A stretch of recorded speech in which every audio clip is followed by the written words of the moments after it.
Dans cette partie, nous allons parler des réseaux sociaux et pourquoi les adolescents en sont si friands, puis surtout comment, en tant que parents, nous pouvons prendre des moyens de poser des limites et de faire en sorte que ce sujet à la maison soit plus serein. Quelques mots pour commencer sur les réseaux sociaux. Alors d'abord, le réseau social, c'est quelque chose que l'on a tous.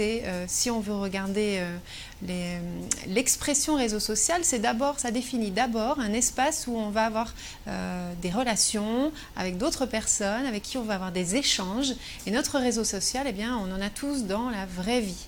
Le terme aujourd'hui est utilisé principalement pour des espaces en ligne, virtuels, qui proposent justement cette mise en relation et cet échange avec d'autres personnes, on va le voir, qui seront appelées par exemple des amis et qui vont permettre de créer un réseau virtuel social.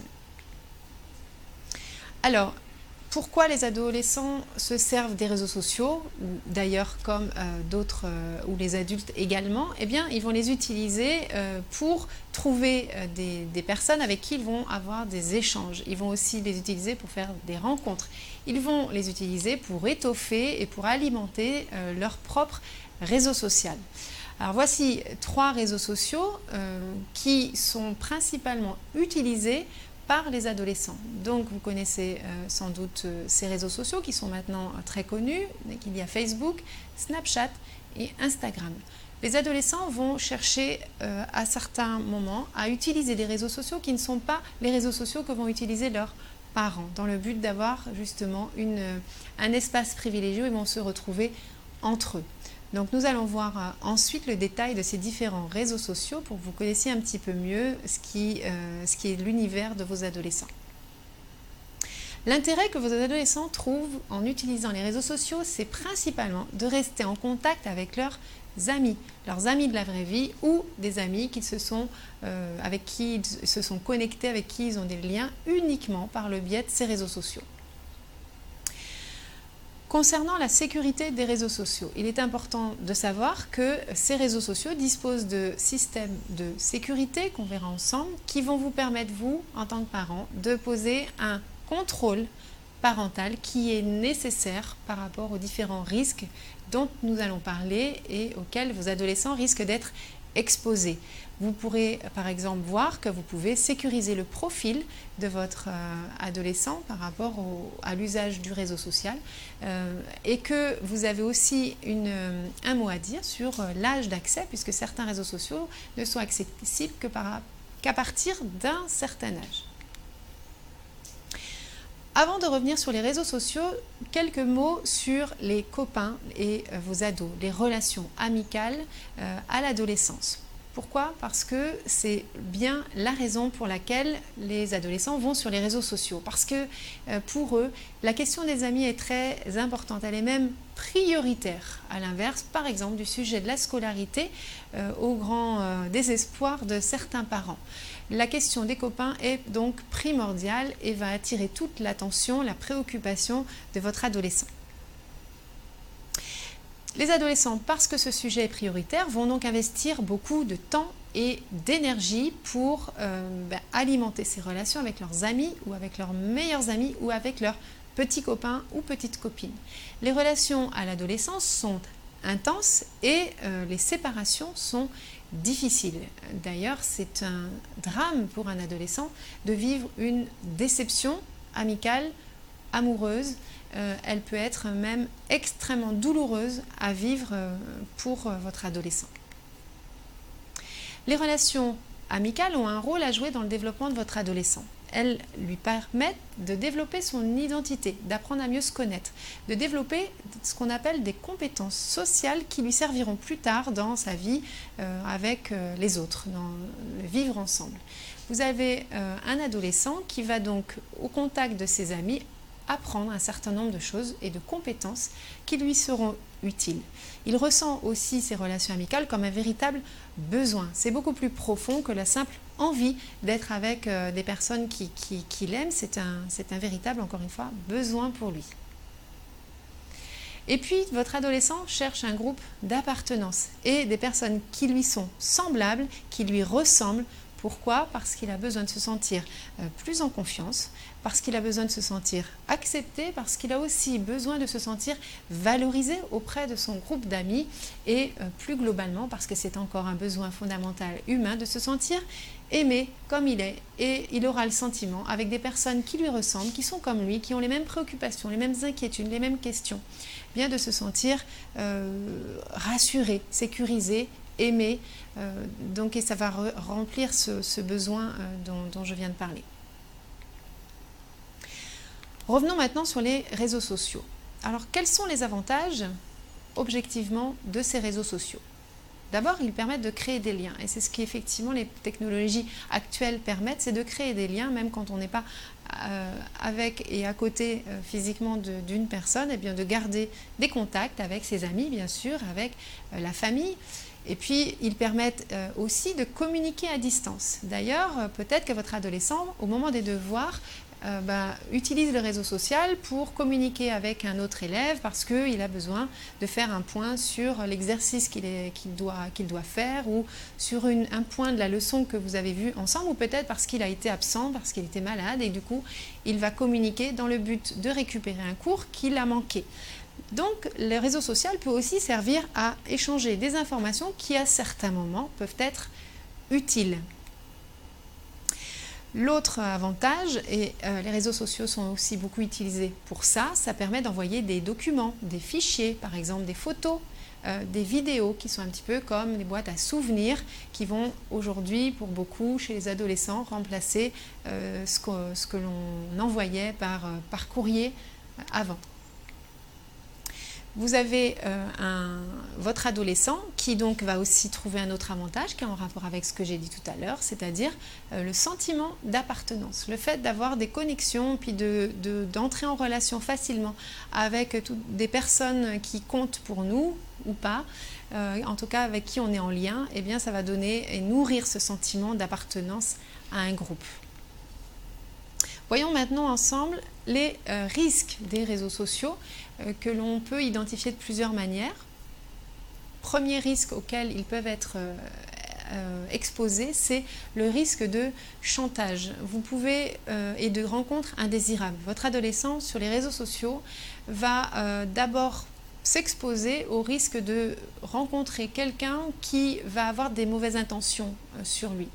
À ce titre-là, il peut finalement de façon assez innocente commencer à communiquer avec quelqu'un qui peut petit à petit, au fil du temps et d'un vrai travail d'influence et de manipulation, l'amener à une vraie situation de chantage ou même de rencontres auxquelles l'adolescent va être convié pour des raisons qui peuvent s'avérer être négatives.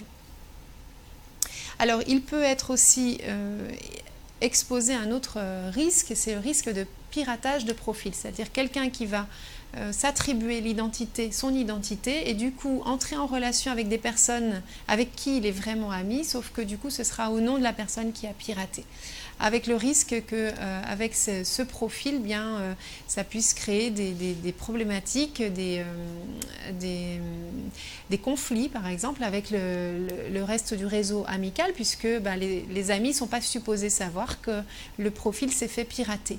Donc il y a un vrai risque que l'identité soit récupérée et utilisée à mauvais escient.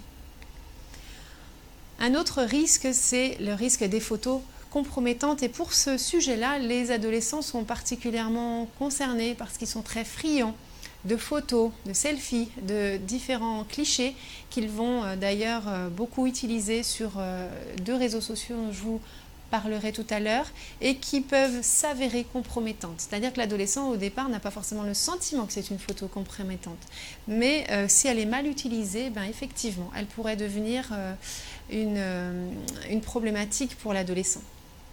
À titre d'exemple, pris dans une situation réelle, un jeune couple d'adolescents qui, dans le moment où leur relation se passe plutôt bien, le petit copain demande une photo à sa petite amie qui est réticente à lui envoyer une photo, mais il insiste, il est même assez... il a des arguments pour vraiment réclamer cette photo d'elle chez elle, donc d'une photo qui n'est pas forcément extrêmement déplacée, mais bon, qui n'est pas une photo qu'elle montrerait à n'importe quelle personne. Elle finit par lui envoyer, le couple se sépare, c'est à son initiative à elle. Il essaye de rétablir le lien avec elle et comme elle refuse, eh bien, le petit copain, furieux, finit par utiliser la photo de son ex-petite copine pour la récupérer, c'est-à-dire il l'avait en mode privé, donc il la récupère et il la republie en mode public avec tous les commentaires qu'il ajoute à cette photo. Le résultat, c'est que cette photo qui du coup est publiée va être diffusée auprès de tous les camarades d'école de cette jeune fille. Ils sont scolarisés dans le même établissement scolaire. Elle, bien sûr, est choquée puisque c'est une humiliation qu'elle va vivre. D'autres camarades viennent vers elle pour l'insulter, pour avoir des propos qui sont déplacés. Au final, cette adolescente doit se déscolariser, incapable de retourner dans l'établissement scolaire où elle a perçu une énorme humiliation et sentiment de trahison très très fort, avec un choc qui est à peu près équivalent à ce qu'on ressent quand on a été agressé psychologiquement ou physiquement. Voilà un exemple pour vous montrer que la photo compromettante à un adolescent peut vite y être exposée d'une manière qui lui échappe complètement. Autre exemple, l'usurpation d'identité qui a un rapport avec ce point sur le piratage de profil où du coup quelqu'un va usurper son identité pour parler au nom, à votre nom, au nom de votre adolescent. Ou alors en fait il ne s'agit pas de prendre le profil de votre adolescent mais se faire passer pour quelqu'un d'autre. Par exemple, on le trouve dans certaines situations de personnes par exemple plus âgées qui vont construire un profil de personnes plus jeunes et qui vont ainsi entrer en relation avec des adolescents et du coup se faire passer pour quelqu'un qu'ils ne sont pas.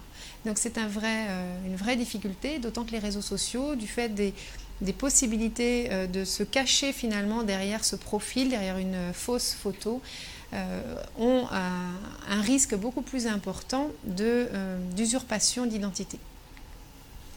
Et puis, bien sûr, le risque de cyberharcèlement qui peut en arriver effectivement à une situation de chantage ou de véritable harcèlement psychologique qui peut être à peu près de la même forme qu'un harcèlement dans la vraie vie, sauf que la dimension publique est extrêmement exposée que peut avoir le réseau social va amplifier le phénomène de harcèlement jusqu'à des risques vraiment très importants et extrêmes pour certains adolescents. Faisons maintenant rapidement le point sur les principaux réseaux sociaux qu'utilisent aujourd'hui les adolescents. Commençons par celui qu'ils préfèrent aujourd'hui, ce qui est le réseau social Snapchat. Alors, qu'est-ce que c'est? C'est une application de partage de photos et de vidéos éphémères. En fait, les photos disparaissent au bout d'un certain temps. Comment cela fonctionne? Eh bien, c'est une application, donc on la télécharge. Ensuite, il y a une inscription avec la constitution d'un profil.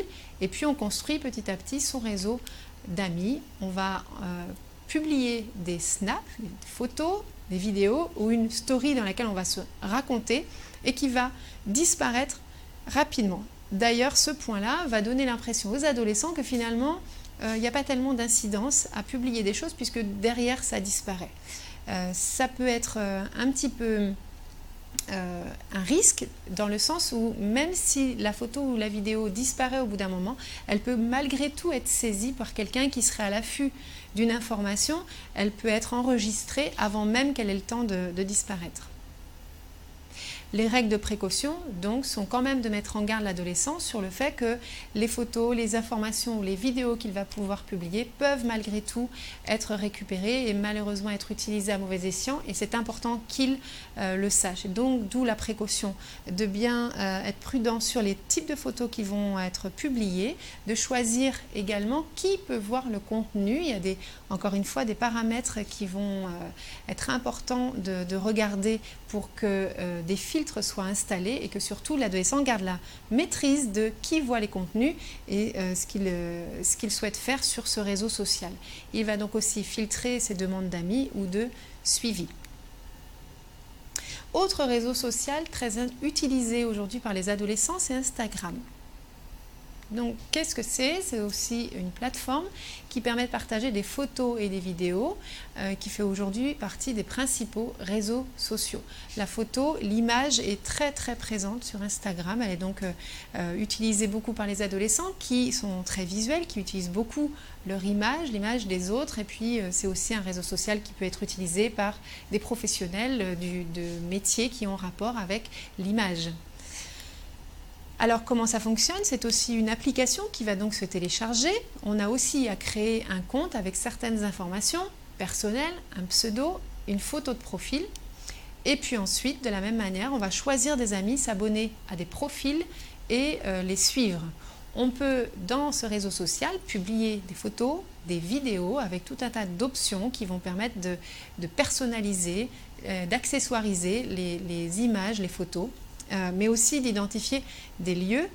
D'ailleurs, un point qui peut être aussi un risque, c'est quand l'adolescent va donner trop d'informations sur la possibilité de le localiser et de donner des informations personnelles qui peuvent s'avérer se retourner contre lui.